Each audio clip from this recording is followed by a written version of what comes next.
पहले बसती के हम देखले ना बानी ऐसन हंसती के। ए काहे जिक्र करो काहे बाड़े तबाह पहले बसती के हम देखले ना बानी ऐसन हंसती के। हमारा खिलाफ जवन बोलता बोली अच्छा देखली अपन कैलेंडर रे।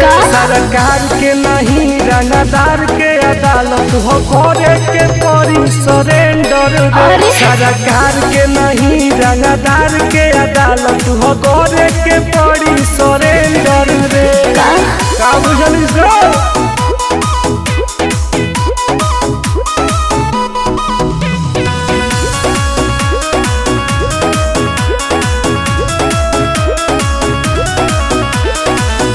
दिल्ली हाई कोर्ट से बेल होखेला हमारा भी सीधे प्रभु से मेल होखेला।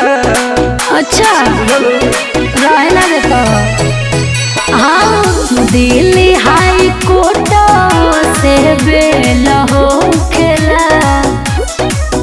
हमारा भी सीधे प्रभु से मेल होखेला।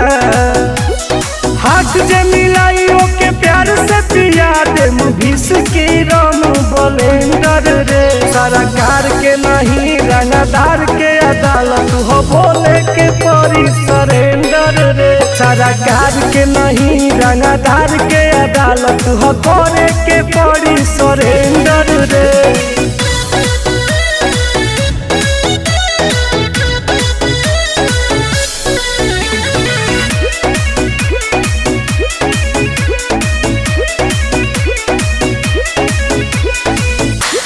हो चल से बढ़िया ताहर कमना के करे। जंगल में शेरावा के समना के करी बताओ। अच्छा रहना देता हाँ हो चल से बढ़िया ताहर कमना के करे।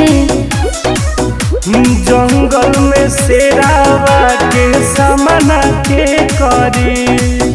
अरे सुनील टुनटुनवा तो खुदे उठावे मर्डर करे के टेंडर रे।